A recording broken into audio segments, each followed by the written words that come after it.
Hello and welcome. My name is Sara Newberry. I am a barefoot massage therapist and continuing education provider and somatic body worker. And we're here to have a really exciting conversation today. I would like to welcome Rachel here. Tell me and our listeners a little bit about you. Hey, so I'm Rachel Wolff. I've been a licensed massage therapist, body worker for 18 years now. Well, 17 technically, going on 18. I'm located in San Antonio, Texas. I'm the founder of Perfect Partner Massage, Mama Bear Massage, my current practice. Like Sarah, I'm a somatic body worker, massage therapist, educator. Yeah, we're going to be talking about all of the things. One thing that I'm very passionate about talking about is all things related to communication in terms of speaking to the massage therapy community and helping uh, my high vibe tribe and the LMT community basically develop better skills in this area. Because I think it's just going to help everybody in the industry, elevate the industry, elevate the perception of what we can do, and then, of course, elevate the experience our clients get. Yeah, because the soft skills are something that we don't really learn in massage school, right? It's the communication skills, it's the kind of like energy presence that you bring to the space. And I really believe that it's what attracts our clients and creates loyalty with our clients with us, right? Because they're coming to see you. I feel like that's something I've learned a lot over the years is that, um, you can take all the continuing education and you can be certified in this and an expert in that, but at the end of the day, your clients are often coming to you. Yeah. Even that's right. Even if you're inside a larger group practice or a larger business that's very branded, it could even be like a global brand. Um, and they may not be coming to see you individually. I mean, to be honest, like if you're working at the Four Seasons spa, you know. But that's what I love about this industry too, is there are so many different places and spaces to fit in. And talking about things like authenticity, which is what we're going to jam on today a little bit. Um, and as I always talk about it with the ABCs, authenticity being the A, and then boundaries and communication being the other two. So they all go together. You can really apply those skills wherever you're working, and you're going to see, as they say in the corporate world, the needle's going to move. You're going to have better KPIs, you're going to have better outcomes, you're going to have better success. So it really doesn't matter what the framework of the work is. What we do is highly relational. Mhm. It's transactional as well. We're getting paid, the spa's getting paid, someone's getting paid, but it's a relationship because we're dealing human to human. Mhm, It's mhm, not just like, here's a bottle of whatever, give me a five and off you go. It's not that cut and dry. So the relational skills is where I really get, I feel like it's really juicy to talk about this stuff because again, we don't talk about it. It's not talked about in school. How do we figure this out? Well, a lot of problems happen and consequences is how I see a lot of professionals. Oh, I guess I need to course correct. Yeah, absolutely. I mean, I think that I know we'll talk about boundaries at a different time, but I think that there's a notion because as a continuing education provider, I see students come in from all over different states, and I always ask about their core education and other continuing education that they've experienced. And I get a sense that in our country and in our culture, there's a lot of conversation about boundary, but it has a lot to do with like don't do happy endings or things like that, but there's not really a whole lot about how do you actually show up as your true and authentic self while also being able to enforce boundaries and knowing when is the time to like flex on boundaries.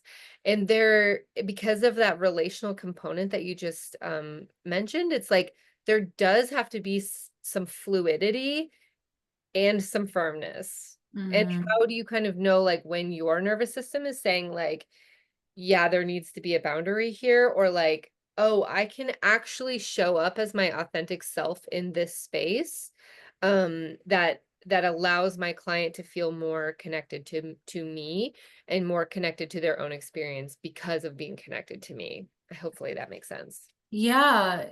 Well, and I remember in massage school when I first began my journey way back in like 2007, 2008. I remember in school we learned about transference and countertransference, but even then, the way it was taught, it was in the textbook, it was on the test, but we didn't really talk about what that stuff means. Mhm, What that stuff means is boundaries. mhm, And before I get too ahead of myself, I mean, there's all different types of conversations out there and frameworks out there to talk about boundaries and what is authenticity. And the three selves framework is one that I like to use. And it talks about there's the authentic self, the adapted self, and then the performing self. So the authentic self is basically, I'm going to paraphrase my interpretation of this, but the authentic self would basically have minimal boundaries and highly permeable between how you are in all spaces across the board. So you're just ubiquitously your authentic self, and we can define that separately. But unapologetically yourself, if you want to put it that way, genuine, insert whatever definition. And then the adapted self is that middle place where there's some boundaries you're adapting based on where you are, the circumstances, blah, blah, blah, who you're with. And then the performing self where there's like, you're doing everything for everybody else. You're really not showing up authentically. You're showing up in a performing kind of way. You're behaving the way you think others want you to behave. And so it's kind of this like, it can be very confusing, very stressful to be performing and not just rooted in your authenticity. Yeah, so I'm kind of curious if you feel, well, because I'm kind of a nervous system nerd, and a somatic focused person, when you're in the flow of feeling authentic, do you feel that in your body somewhere? I love, yes, of course. Well, you asked that as a question. I love you for asking it as a question. Do you want to talk about it as a statement or do you want me to answer? You just take it and run, Okay. whatever way you want. Because I think you and I would probably have the same sort of answer to this. But yeah, the authenticity, I think, in your nervous system, you feel confident. You feel a sympathetic activate, kind of let's go, like I'm me. And it's like a personal power kind of feeling. Not power in that you want to overpower anyone else, but a personal power, meaning a self-esteem, a personal confidence. The word I love to use is alignment. That's less of a somatic or sensory word, but when I think about authenticity, alignment is like almost an interchangeable word to me. And for me, that I also think chiropractic alignment. So in my body, I feel straight. I feel like everything is working the way it should be working. Yeah, I'm a very visual person, and or I tend to like gravitate toward visual expressions of those things. And when you were saying like confident and aligned, I was thinking like I was literally feeling like vertebrae is like click click click click right on top of each other, like almost in yoga whenever they say like move one vertebrae on top of it, the other one, it was like that's what I was kind of envisioning, of like an alignment, a Yeah, shaping, a like clear path so that everything can kind of move and flow. yeah.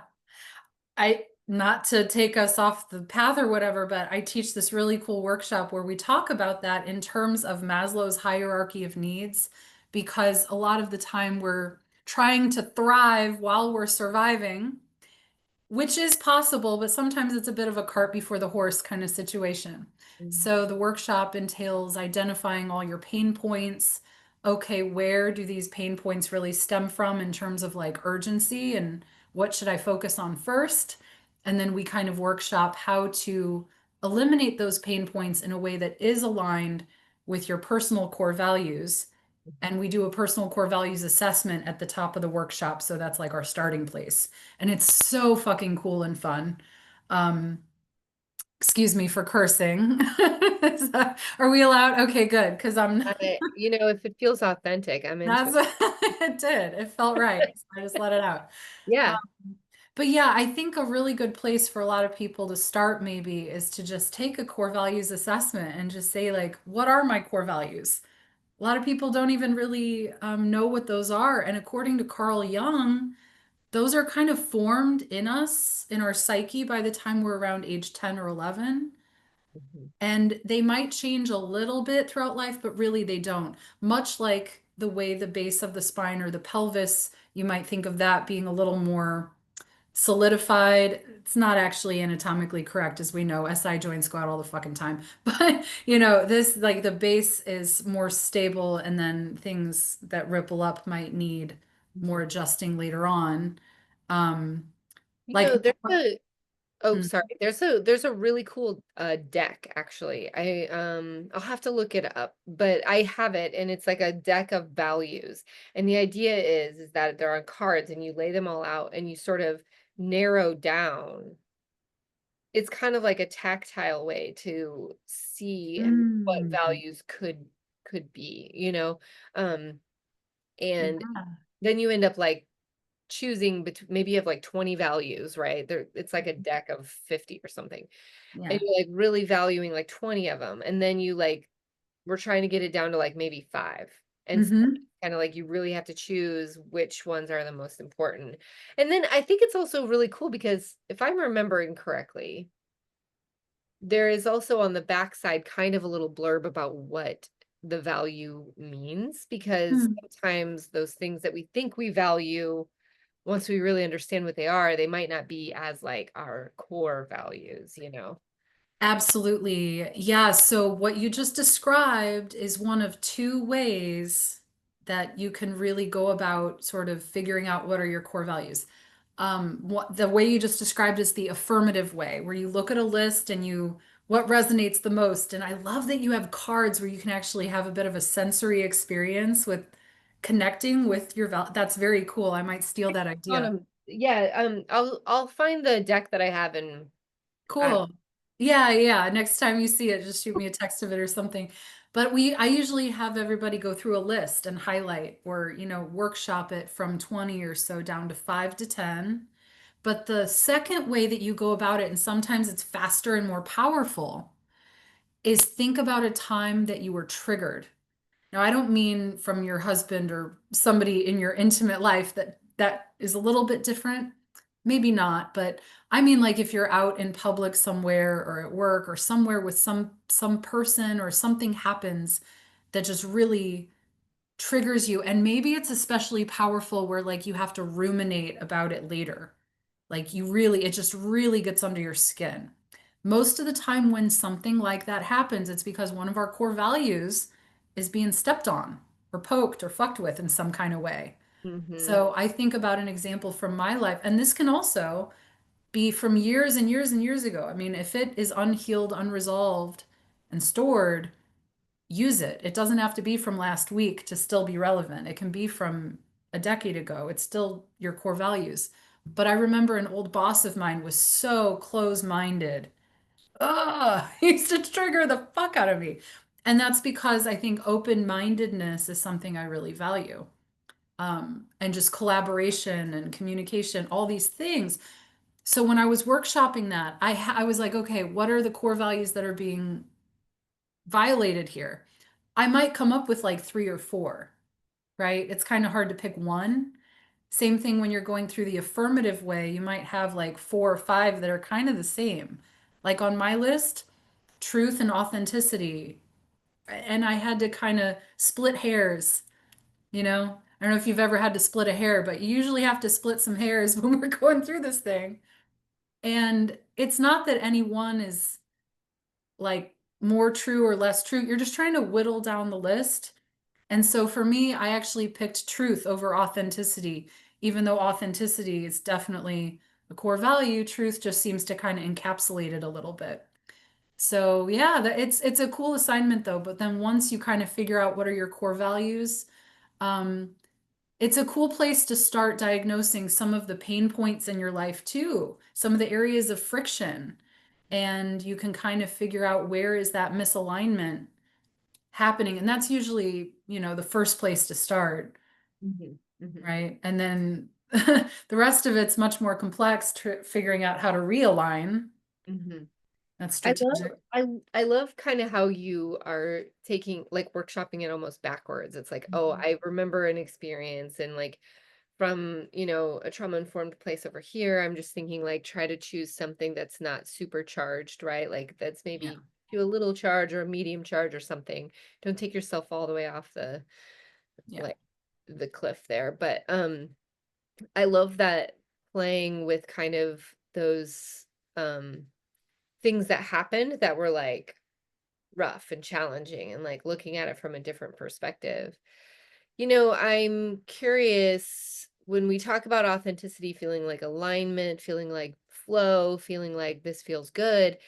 I'm wondering if we could talk about like almost the opposite of that because I'm sure that that is a really comfortable place for, well, like comfort in the discomfort, Mm. we're like so accustomed to feeling um I think some people call it masking or like, feeling like you sort of Mm. have to perform a certain way. Because I mean, I'm also thinking about like authenticity showing up in your appearance. Like maybe I dye my hair purple or like I have tattoos or whatever. It's like that is part of showing up authentically, but it's also in the way that you speak. It's also in the way that your body is being held, the shaping that you have. Um, and so there's a lot of things that like can like as a person who's kind of hyper vigilant, right? I can see a Mm. person, see their shaping and feel, oh, this person is in their authentic flow. Or I feel like, sometimes you see those people that are like hunched over and like they're kind of like scared of the world and it's like that doesn't feel like they're being really in their authentic self, right? And so I'm Mm. kind of wondering if we could talk about like what role does not being authentic play and how we can kind of like even rise above or move through it and seeing how showing up authentically can actually serve us and our clients. When authenticity goes wrong, And there you go. so so many cases of this too, and this is why it's kind of impossible to talk about authenticity without talking about boundaries and communication. Right. And that's why it's like it's always the ABCs with me, because your authenticity is your A, right? And then boundaries is how you protect your A. So when we're talking about purple hair at work, that might feel really good to you, right? That might feel really aligned. But what if your work has a policy against funky, fun colors of hair? You can try to go in and negotiate that, and hopefully they'll be willing to work with you and you can figure out some happy middle ground that satisfies both parties. But if that's a no go, you're going to have to weigh out, well, how important is this decision to me against all of the things that would be in benefit of me keeping this job. So it's constantly a negotiation process when we're talking about boundaries. And then, of course, the communication is how we negotiate or have that conversation or show up to that conversation. And it's really all of the fine details and the granular parts of how are we communicating our boundaries to protect our self, our A. And it depends on where we are, is what I'm going to say. When I teach about the ABCs, I always talk about the three sort of sectors of our life being the professional sector, the personal sector, and then the private sector. And the private sector is really your inner life. Okay. And then personal is kind of everything outside of work, as far as I define it. So personal is definitely the biggest one. But what I see from a lot of people in the massage community is showing up to work as the same way that they show up in their personal life. And that's where I'm seeing a lot of consequential behavior happening.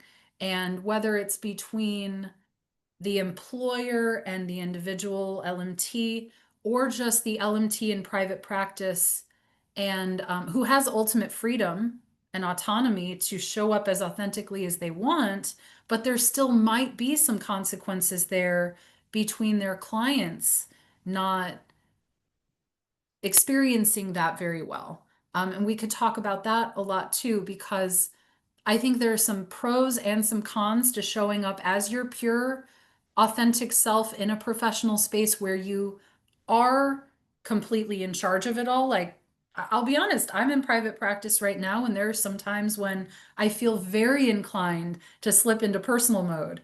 I'm obviously a chatty Cathy. I'm very personable. I love people. So it's very natural for me to want to slide into that.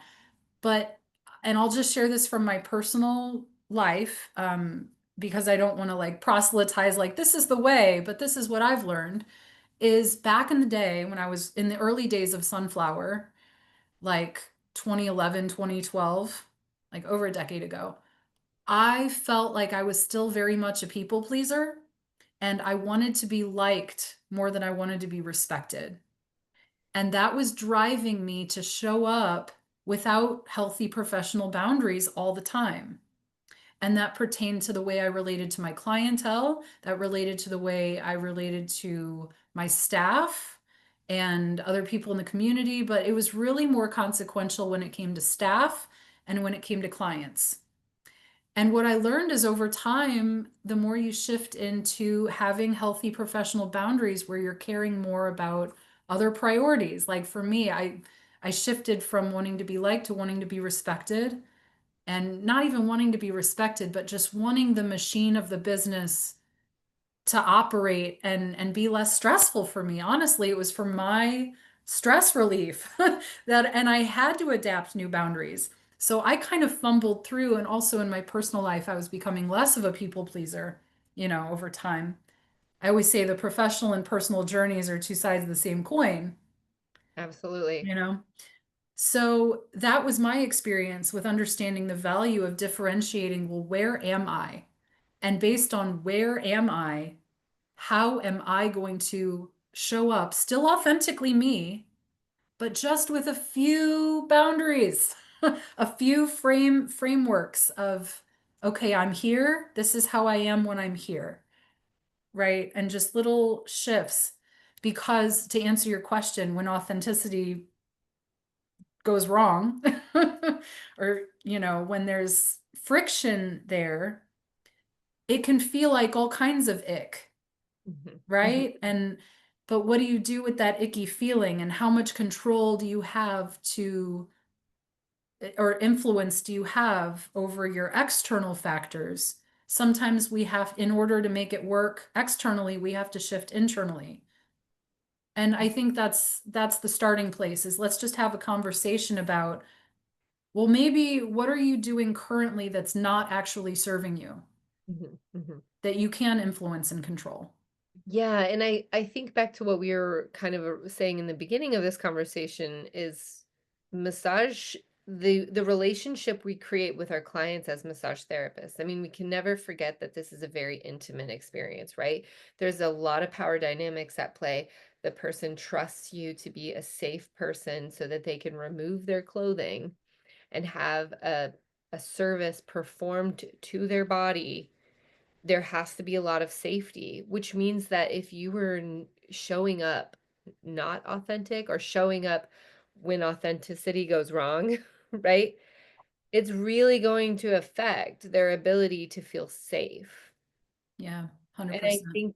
I think that, I love how you kind of put it in this like professional, personal, and private sectors, because it really shows that there are different buckets almost that you can put different kinds of energy into to understand how your authentic self shows up in each sector, if you will. And I think that um, our clients feel that, whether they can articulate that or verbalize it or not. I think that's what allows someone to feel more safe, so that they can feel like drawn to you. They want to move toward you, you know. Um, Totally. I've been talking to another friend of mine about different kinds of marketing that we see out on Instagram and stuff like that, and we've been passing back and forth these marketing things that are not based in shame, which is really hard to see because most marketing has a lot of shame around it. like you should buy my product because or you're going to miss out on this if you don't, so whenever Totally. I see marketing that passes my feed that's like not shame based, it feels so good. And that's one thing that she and I were talking about, is like, I want to move toward that. I want to move Mhm. toward what feels good. And that is almost every single one of them that I want to move toward is like someone standing in their authenticity. They're like, this is what I'm making a stand for, this is what I believe in, this is what I care about.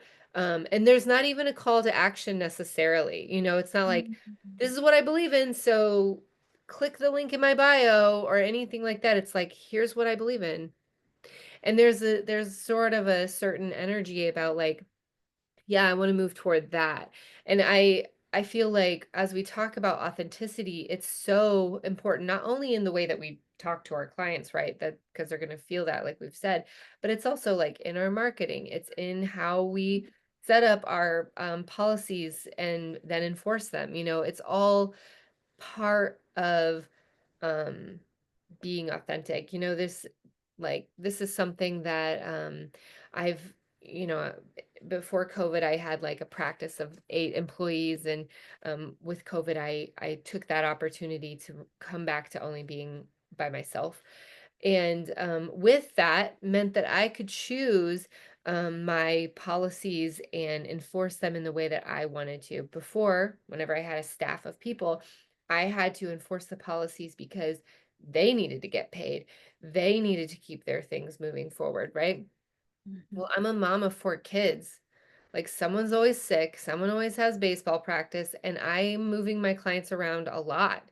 Um, Not so much these days, but um now I have this like clientele base that are flexible, and they move that. So if I'm going to move things around because we've got the flu or something, like I better be ready to move things around whenever they have something. And that is goes so against all the like conventional advice on boundaries and stuff. But that doesn't mean that's what you should do. I, It's like, yeah, but that's authentic to your yes. needs and your clients are aligned with that. And so you're And good. yeah, and because I've learned how to show up authentically, there Mhm. is a communication openness that Mhm. is like, if I see a new client, it's like, hey, this is how this process works. If you need to move anything, of course, I would appreciate 48 hours notice. Of course. And if something comes up, like it comes up, because here's the thing, I don't want you to force yourself to be on my table and in your mind thinking about how you can't afford it, how Yeah. you can't, like, you should be at your kid's baseball game or whatever. Like, I want you to want to be there. And so that's a question that I ask a lot of times. How do we get you to want to be here? Or like, how do we get you to a place where you can be here and know that it's good? Oh, I love that. You care about your clients so, so much, Sarah. I love that. I mean, I Yeah, do too, but just like the way absolutely. that you operate, it's just so clear that that is your values in practice from the first conversation you have. And so what you're really doing very organically and tactfully is you're setting that expectation right from the start. And so clients know exactly what to expect from you. And I think when where you get pain in a relationship is where there's unmet expectations later on. Exactly. So you've preempted that by just showing up as you from the go. And Yeah. and they know. But the other thing before I forget is that I doubt you would ever change anything um, while you're in that sacred container of being in the session. So, in other words, I hear you saying, oh, yeah, we'll go back and forth as far as things like session time, or when things come up, we stay flexible. But that same kind of looseness is not to imply the level of care once you're in that sacred container. Then, I mean, I Absolutely. know how you work, but just uh, piggyback on that a little bit because I feel like that's important to talk about. Yeah, absolutely. Because so the other thing is like, I very rarely have people cancel. I very rarely have things that come up. Um, but if I did, I would know in my body when things felt misaligned. I had it happen maybe a year ago. There was a guy coming in, and I could. The things he talked about did not align with my personal authenticity, right? It did not align with my professional authenticity either. And, he's not in my practice anymore. And I didn't have to go through a big, huge thing, but I was ready for it. I remember talking to a colleague of mine about like, I got this client, it's just not going really well. We're just not super connecting the right way. I shared more details that like I'm not going to share here, but um I prepared for that awkward, difficult conversation about how we weren't going to be a match anymore. And it ended up he went somewhere else, I don't even know. But it's like because I've done so much of this like authenticity work, my own personal healing, my own nervous system work, I can feel whenever things are like not going to go the way that I want to. I can also feel where sometimes I do need to be a little bit more firm with certain people, and certain people can be more fluid, Um and that's a lot of experience. I've been doing this work since 2008. Like it's a long time of being walked all over. It's been a long time of like you were saying in earlier, like challenges and missteps and mistakes and being like, "Oh, that didn't feel good. Okay, here's how to fix it." And I Mhm. mean the same thing with like even after all these years, I still screw things up sometimes. Like sometimes I still say the wrong things and I'm like, "Oh, that was accidentally offensive," or like, "Oops, that was not the way that should have come out." But I've got the wisdom now to be like, that didn't feel good. Let me try that again. Mhm. Yeah. And that, I mean, Mr. Rogers, one of my favorite humans of all time, we make mistakes so we can learn.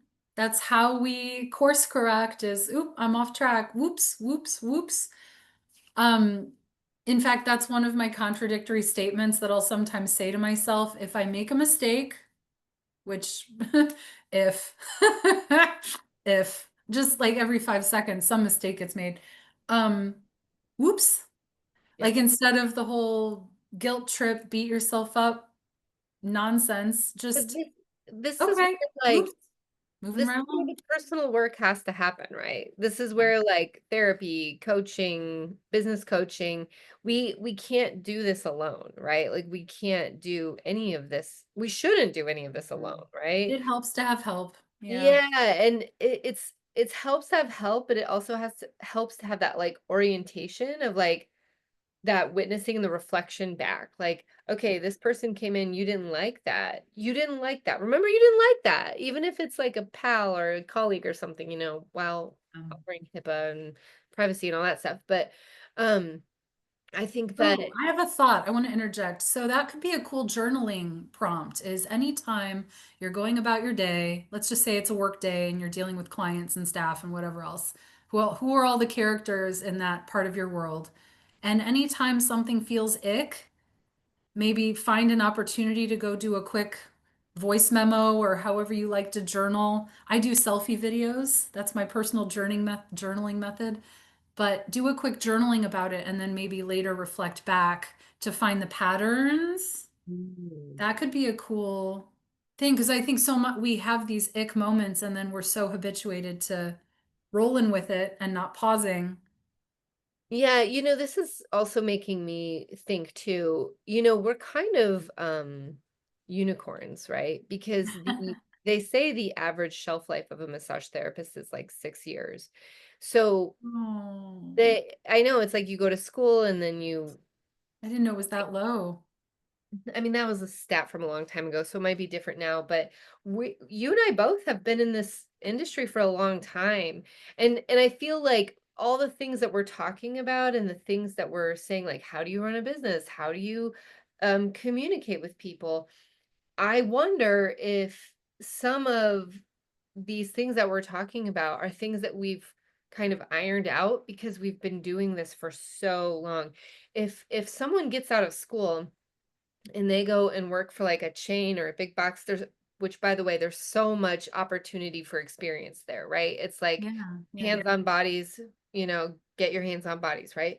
That's always what I recommend to fresh out of school. Yeah. Yeah, and like there's an opportunity to play with those communication things. I know there's like not a lot of time to do that, but I think that there's that opportunity there, right? But if this industry doesn't go much beyond 6 years, which granted, like, that's an average, so people are in there way longer than 6 years like us, right? But it's going to take that time and those mistakes and those challenges to course correct and to fix and to get to the place where I mean, yes, this is a physically demanding job, but it's also spiritually, emotionally, and mentally draining unless you move through these things. Like, you move through the course corrections. You know what I'm saying? It's Yep, like, you make your mistakes and you figure out where your boundaries need to be. That's it. yes, it's like, There's yeah, a reason I teach authenticity, boundaries, and communication because for so many years I was so not aligned and not in a healthy, balanced place. I was giving way too much. I was burning out way too fast. I mean, I could build a ladder to the sky with all of the mistakes that I've made within my own learning journey. So, yes, authenticity is something that is absolutely precious and worthy of preserving and protecting, which is why we've got to have the boundaries and then the communication to reinforce, right? yeah, absolutely. And it's why I've created separate courses for it because it's way too much to just dive into, quickly. Totally. Well, and I think it's all about the practice, right? And especially as women, but also everyone in this like kind of Western culture, there is a lot of like messaging to like shield yourself, fit in, be this certain in this box. This is what a massage therapist should look like, or whatever Mm, kind of things people are handling. But I do think that it takes that practice, even if it's a somatic practice, like I was kind of alluding to also, is like, what does authenticity feel like? Can you feel it in your body? Can you recognize it? Can you see whenever you're not being authentic? The more we practice that in all those sectors, the private, the personal, and the professional, like, we will be building our capacity to recognize when authenticity or the lack thereof shows yeah. up. And interestingly enough, when you asked me what it feels like earlier and I gave these answers, what I should have added, I'm glad I have a moment to insert this now. What I've realized, I think I've always, danced to the beat of my own drum and been a free spirit and all these things. But the more I live in alignment with my authentic true self, and I go through that core values assessment every so often. I did it with some friends the other day. Um, but it's a lonely place too. It can be. There's a paradox there because it's like the more authentic you get, the more singular you are, the more expressive of that singularity you are, which can be a magnet for people, the right people and the wrong people. Married to a narciss or ex-husband was a narcissist. So anybody else that, yep. I know it can attract the wrong people when you have a bright light that shines very strongly.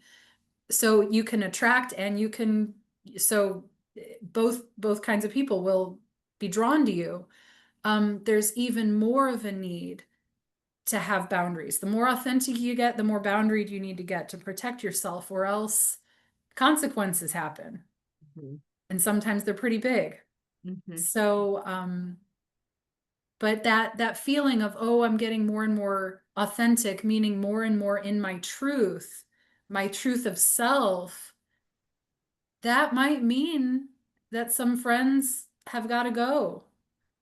That it may be as you heal from your people pleasing, you realize you've been chasing and you want to stop chasing and start attracting. Like the energetic shifts that can happen as you heal and become more and more, um, I guess, solid in your demonstration and your practice of being an authentic human.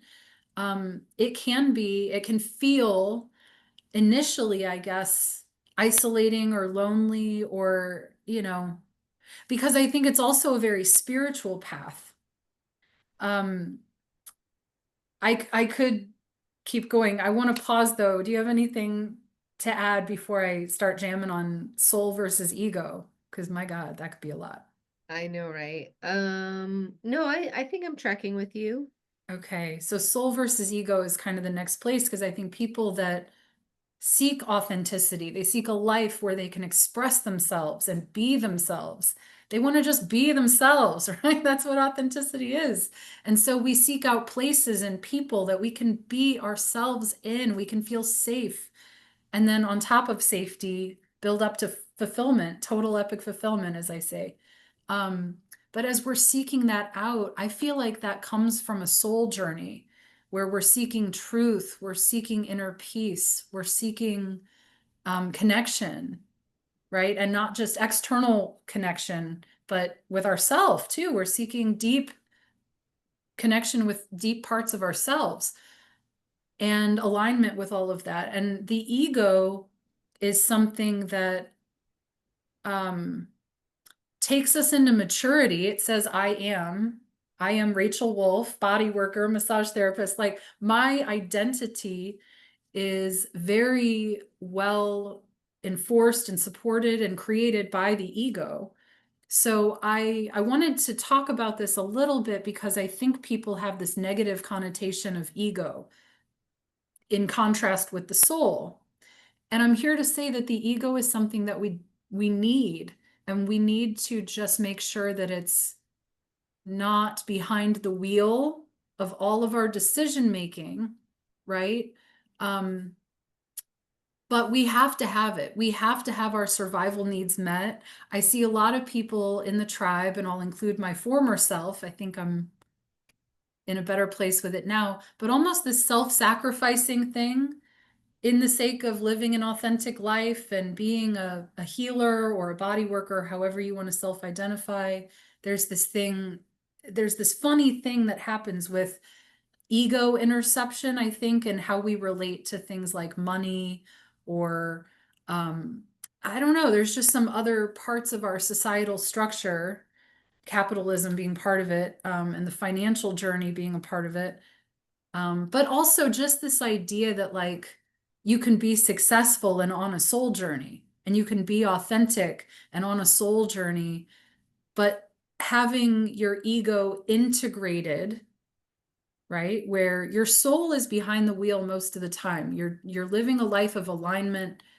You're living as true to yourself as you can, which is still pretty egoic if you think about it. It's still about you, but you're in alignment, but you're still successful and you can still achieve and accomplish not from a place of ego, but from a place of alignment. Yeah, that reminds me of I've done trauma therapy for a long time and my therapist was IFS trained. Do you know about IFS yet? It's yeah. Systems, and created by Richard Schwartz or whatever. And so, caveat, I'm not a psychotherapist, but I do really feel like IFS saved my life. And I know that a lot of people feel that way. But one thing we always talked about was like who's driving the bus. And there was so many pieces of myself, so many parts of myself that would hop right up there and drive that bus that I couldn't even recognize that like soul journey, who that soul Sarah was, without I mean, it took years of like working through, oh, that's a different part who wants to show up and help. And I mean, I don't think I'm the only one who has felt that. That like sort of loss of identity or like even who am I? So it's like that authentic self, like it's not an easy thing to just like feel in your body like that. I mean, I know I asked you that question because I know you've done this work, but I'm, I also want to say like for those people who could be listening and being like, I don't know where authenticity feels in my body, like, yeah, that happens and that's okay because that's just It's the also, it's such a key thing to ask too, because I think we are so wired for external validation to Mhm, support what feels good. mhm. So real authenticity, the reason I wanted to add, it can be lonely because the more you're going to be yourself, get ready for lots of rejection. Don't, and this is such a crazy thing, the world we live in with social media, because I wonder, I'm 41 years old and elder millennial status. And then these younger generations, basically everybody who's born maybe 10 years, less than 10 years, maybe 5 years younger than me, and after has pretty much been raised with the internet.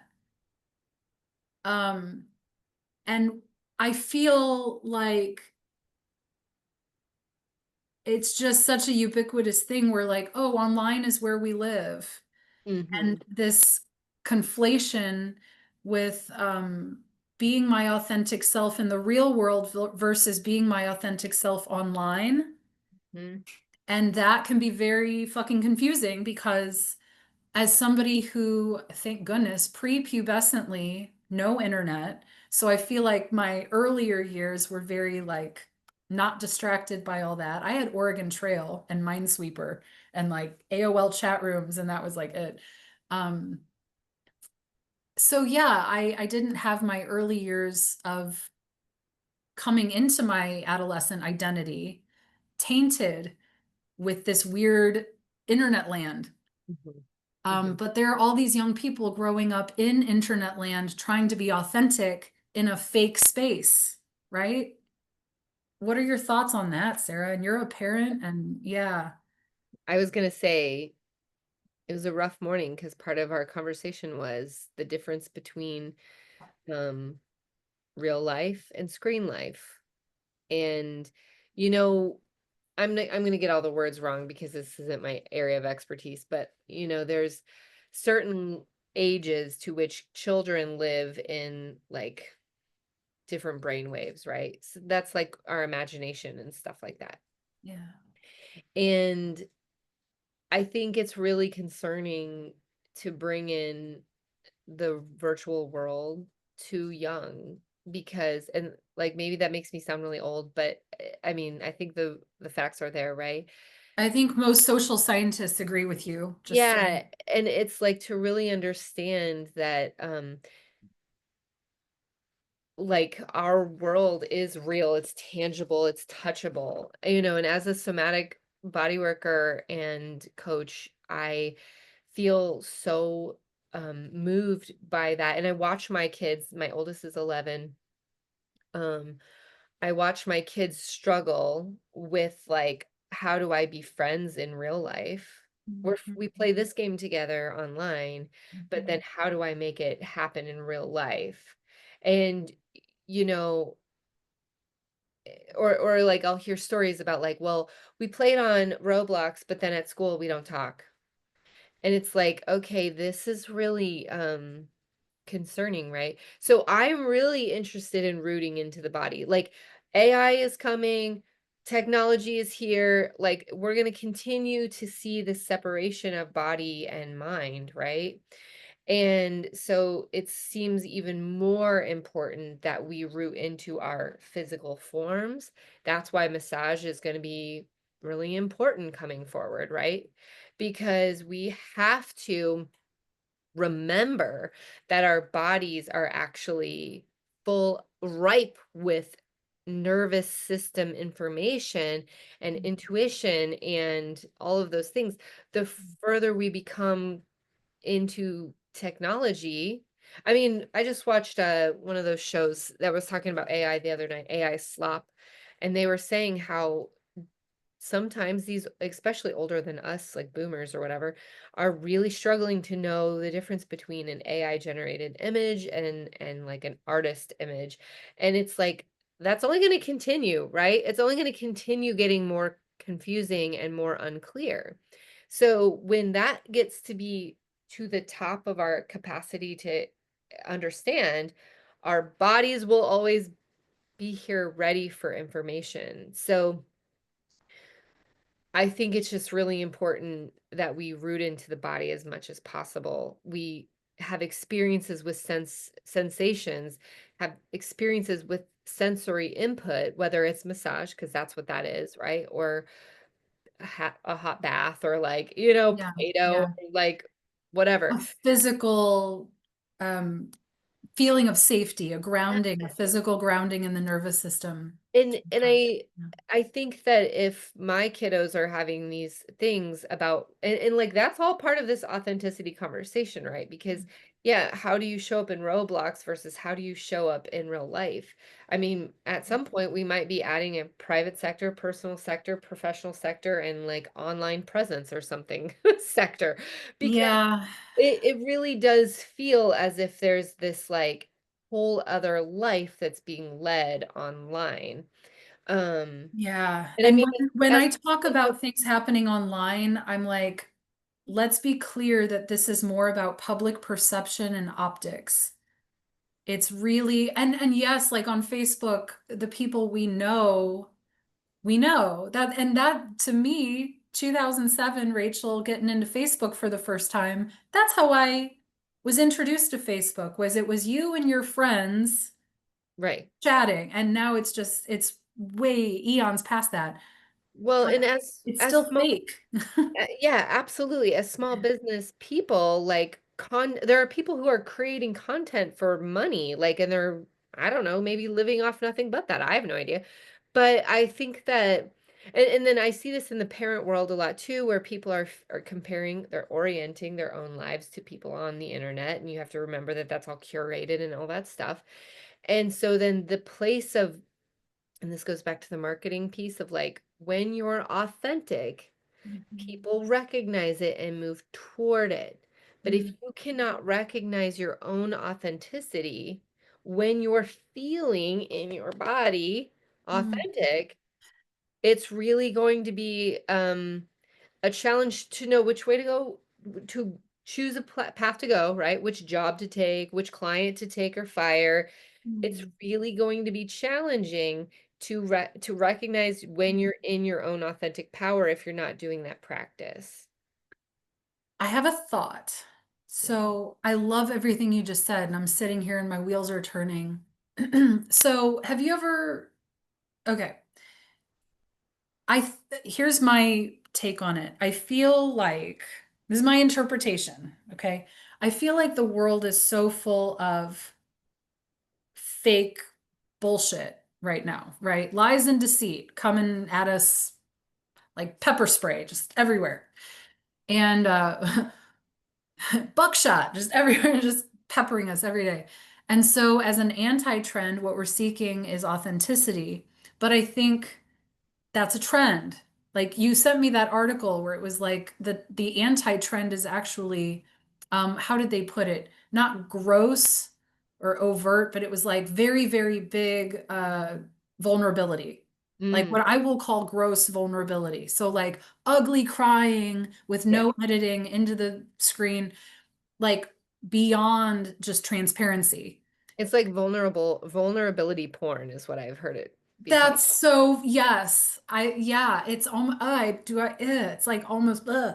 so, yeah. Right. And we've got to find this like happy middle place with it, I think. But here's the interesting part, because I don't know if, and just from the business and the branding part of it, right? So just the online branding part of it. I don't know if people are actually seeking authenticity with brands or if they're seeking alignment with brands. And what they're aligning with is the fact that there's something real talking to them. And that's what clicks because we're sick of the bullshit. When something strikes us as real and true, okay, off I go. But it doesn't matter. Um, well, I don't want to put it that way. The realness is going to appeal to whatever audience. So it's not going to be ubiquitous across the board. It's going to be authenticity as a strategy to find where is your audience, where you're most aligned. So it's not authenticity at all. It's authenticity as a tactic, right? To try to magnetize your clientele. That's why I say it's all fake. Even if it's real, I mean, I put real videos online. I'm not, but it's still fake because it's not a dialogue. It's Mhm. not Right. us sitting in a room Right. having a conversation and me listening to you. It's just me. I don't know, but I do try, just sidebar, I do try to do it in the realest way possible. Like I don't edit or filter or do, I just point and shoot and I try to engage. Like there's tactics you can utilize, right? To make it more Also, real. I don't know about you, but I don't have time to edit and like, you know what No, like, and fuck that's that. real. Like, Yeah, I don't have time for that. So you get the real me, okay? exactly. Yeah, Can 100%. I can I offer an idea in Oh what my you're God. Yeah, okay, see what comes out. yeah. So, it's there's no like denying, right, that we're in this state, the world is in this state of like massive shifting, right? Like everywhere I look, you can look at it politically, you can look at it like astrologically, you can look at it like just in my day-to-day life, you can look at it from egg prices, whatever. Okay. Everything seems to be shifting and very quickly. Okay. Even like COVID was now what, 5 years ago or something? Yeah, 5.5. And we had a baby in 2022, and we were having this conversation about how, like, how even when we had her in 2022, and if we were to have a baby right now, we would feel very, very differently about having a child right now. I'm not going to go into that. I'm just saying that, like, we were reflecting on how the world feels wildly different today than it did in 2022 when we had our most recent child. Okay. So in any time that there's like big major shifts of anything, right? There is a huge level of uncomfortableness to it, right? It's hard to shift like that. And I think that that shift and that like change is what's uncomfortable. And it's that question that you're asking about like authenticity is all fake because like it's not a real dialogue. And absolutely, even this conversation between you and I right now, it would probably be even just a little bit different if we were in person, or even just a little bit different if we didn't know that people were going to be listening to us Yeah, someday, right? yeah, So yeah. like I feel as if we are at this like crest, if you will, that like at some point something's going to have to like break or shift, or like I don't know, maybe the whole internet will just crash and burn. Probably not. But like, do you know what So, I think? It's like there feels like there's this like building up of something, yeah, like the levee to break, or like the dam to like yeah. go through. And I don't know what that means. I don't know what's on the other side of that. Hopefully it's good, but I would guess it's going to be a little bit more uncomfortable before it gets good and flowing. That's right. I mean, and I, looking back to project forward, anytime there have been massive technological developments, like when the printing press was first invented, there was like not a smooth adjustment period. Like society kind of loses their shit when there's new technology and then it levels out. And Exactly. so we're still in the turbulence of this crazy newfangled thing that it's like the Wild West out there. We haven't organized it and reeled it in, and it's not being governed really, or it is. It's like the Wild West, and it's run by crazy billionaires. And I think it's not a singular conversation about tech because of the power structures that manage and control the tech, all the world's owners, that's a much different conversation. So yes, I agree completely that it does feel bigger and scarier than ever. But if we're just examining the tech piece, I try to stay optimistic. I think probably within our lifetime, within the next 50 years, shall we say, fuck, I hope it's sooner than that. I hope it's like in the next 5 to 10, but we'll see. I hope there's more regulations around the Wild West space that is the internet, and that there's some governance of it. Um, but is that cart before the horse? Because the people that are the sheriffs of the Wild West are a little vakakta. Yeah, I mean, this I is try very to be optimistic. Mm. right, me too. And like who knows what'll happen, right? And I get kind of exhausted trying to predict it because one day I'm like, yes, I see something hopeful, and the next day I'm like, oh God. So I don't know, but I do think that it's valuable, right, to pay attention to what feels good in your body. And this is me kind of like summing up our conversation, right?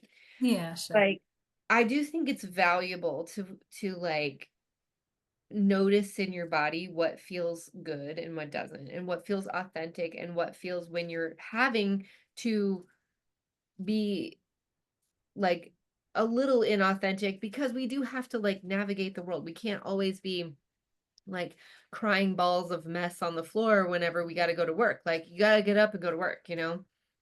I talk about this to my kids all the time. Um, and so, but we do have to have like a visceral somatic experience in what feels that alignment, right? We have to know what that is so that we can see it and like go toward that. And I think that that's to be done in marketing too, whether it's like maybe you're trying to decide what continuing education class to go toward, like what feels like it's moving toward an alignment in your practice. um Yeah. so I think that we navigating authenticity looks like what feels right and what feels in alignment, and do you know what that is, and do you have the people in your life who you can practice um how to navigate authentic wants and desires, and like food, or should I go to this restaurant, it's in a part of town that I don't feel comfortable going to, so I'm going to say no tonight. Like those practicing moments of feeling authentic, so that when we come back to the treatment room with our clients, we can navigate what feels authentic enough to share without crossing over into boundaries for them or us, you know? Yeah, and when in doubt, slip into the what I refer to my trauma informed professional self. When Yep, in doubt, yep, to absolutely. default to less. Less is more. Yep, Um, absolutely. uh, And we do have to build our technique, right? Like, we do have to practice our technique, but we also, and this is what I wish more of the massage community would be centering around, right? Is like, yes, practice technique, but also practice those communication and relational skills. Super. always, yeah, always. I always say I feel like that's been the glue for me over my years of practice and solo practice, group practice, working for others, like all the millions of settings and places and all, just having the soft skills, having the communication, having my intake. I teach a class now just on the intake because I've kind of fine-tuned that into like a 5 minute, you can expand it or contract it into whatever time container you have. But like, yeah, the soft skills really do become what allows you to stay afloat on this turbulent river that is going to be your career, because in our industry there is a lot of change and flux and jobs that you're at, but you want to move to this job or you want to move to solo practice or you want to do this or that or the other. Despite all that change, you have to be in touch with what's in here. And I absolutely love that your touch point, your grounding place is how it feels in your body. Yeah. Um, that's such a beautiful embodied way to navigate the world. I wish everybody could practice those skills every day. And the beautiful thing is, we can, anytime we feel icky, we can start by uh, Well, taking note and journaling it and trying to find patterns. not only we can, but we are practicing it even when we like um override our ability to go to the bathroom, or override our Mhm. hunger signals, even when we override like I need to stretch my body, but instead I'm going to lay here and watch TV or go to bed or whatever. It's like we're always practicing whether or not we're um being consciously aware of it, and that's what I'm suggesting. Yeah, Yeah. yeah, I So, like it.